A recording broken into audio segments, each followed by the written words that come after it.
The fastest woman on water was an eccentric, tattooed butch lesbian who carried a doll and who once offered Marlene Dietrich an entire Bahamian island as a token of her affection. Her name was Jo Carstairs. Welcome back to Yesterqueers. My name's Amanda, and I'm a public historian who talks about queer history on the internet. I have struggled with how to summarize Jo Carstairs because a linear walk through her life really doesn't do justice to a woman who was basically a combination of a colonizing Peter Pan and Jared Leto's Joker, and whose eccentricities were excused and enabled by her enormous wealth. Jo Carstairs is often remembered in queer spaces as a bit of a rake, a playboy speedboat racer who smoked cigars and had high-profile affairs with Hollywood stars, and she was those things. But she also spent 40 years as the benevolent dictator of what was essentially a kingdom within a British colony, and we need to talk about that too. Jo famously said, "I was never a little girl. I came out of the womb queer." She was born Marion Barbara Carstairs in London in 1900, the daughter of an absent father and a wild, mercurial Standard Oil heiress who spent most of Jo's life bouncing among husbands and lovers while deep in the grips of alcohol and heroin addiction. During World War I, when she was 16, Jo left her boarding school in Connecticut and went to Paris to work as a Red Cross ambulance driver. She got drawn into the lesbian demi-monde and had her first sexual experience with a woman, which she described as a marvelous thing. She also had her first girlfriend, fellow ambulance driver Dolly Wilde, Oscar Wilde's niece. Unwilling to let go of the autonomy that they'd gained during the war, Jo and several other female drivers joined the Royal Army Service Corps and went to work in France, transporting remains for reburial and shuttling shell-shocked and wounded soldiers from field hospitals to permanent medical facilities. The work was grim. The women had to repair and maintain huge vehicles that they drove through muddy and bombed-out countryside, often surrounded by the dead or the dying. But Jo was in her element. She loved the work, she loved the women and fellow drivers who were her friends and the shenanigans they got up to after hours, and she loved being able to dress like and move through the world like a man.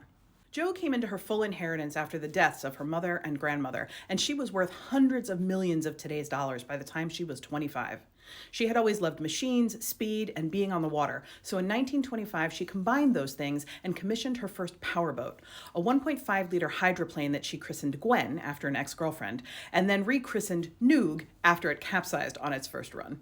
I don't think I can adequately explain how dangerous powerboat racing was in the 1920s. I mean, it's dangerous now, but these things were basically 17 feet of balsa wood strapped to a 4-cylinder engine.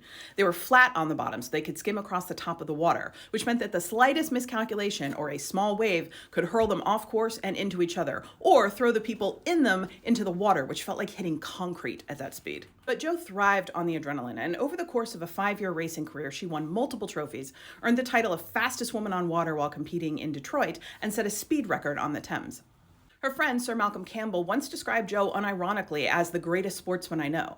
The American press, meanwhile, referred to her as that pretty English racer Betty, which made Jo furious. Aside from speed and machines, the love of Jo's life was an American-born English socialite named Ruth Baldwin, who was a lot like Jo's mother, vivacious, volatile, and a prodigious user of alcohol and drugs. Their relationship was dramatic with a capital D, but they remained partnered in a non-monogamous relationship until Ruth's sudden death in 1937. They even shared a house in London for most of the 1920s, throwing such wild and hedonistic parties that the neighbors tried to get them forcibly removed from the neighborhood. Jo didn't drink much and never did drugs, though Ruth and their friends certainly did, but she loved a fancy dress party. The more shocking her costumes could be, the better. This is a really tame example. Jo also loved a prank, but in the way that Jared Leto pranked his co-stars while they were shooting Suicide Squad. She lived to terrify and or disgust the people she called friends. Ruth gave Jo a leather doll for Christmas 1925, and Jo named him Lord Todd Wadley.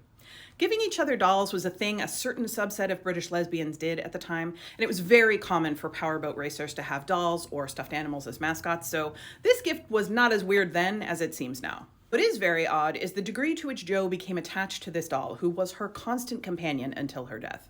Wadley had bespoke suits and Italian leather shoes. He was listed on the front door plaque of her London home. He had photo shoots and mock magazine spreads and opinions about the world. Lord Todd Wadley had a whole life and personality, and Jo talked about him as though he were a real person, which did lead some gold diggers to try and ingratiate themselves with Jo by saying that they'd known Lord Toddley during the war. She usually played along. Jo bought an island called Big Whale Key in the British West Indies, now the Bahamas, in 1934. She also bought nearby Bird Key, Cat Key, Devil's Key, half of Hoffman's Key, and a huge piece of land on Andros. She said she liked the wild land and the pirate history of the islands, but she also hadn't paid taxes in more than a decade, so that probably had something to do with her sudden departure from England.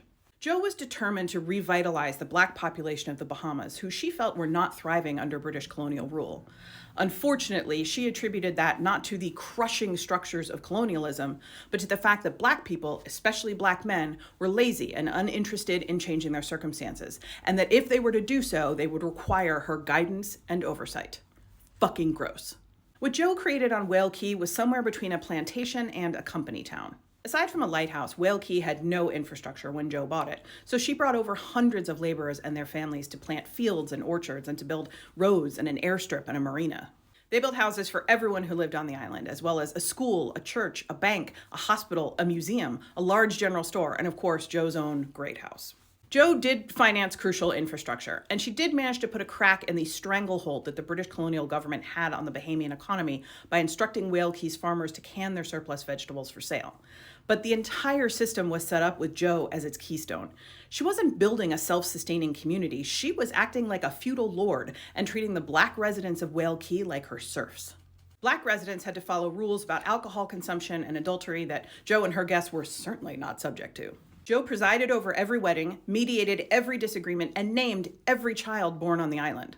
She also had a troop of what she called Boy Scouts that was essentially a private army made up of fully grown young men. She did pay everyone weekly, but she gave them an educational lecture first, and she owned the only store on the island, so the money came right back to her.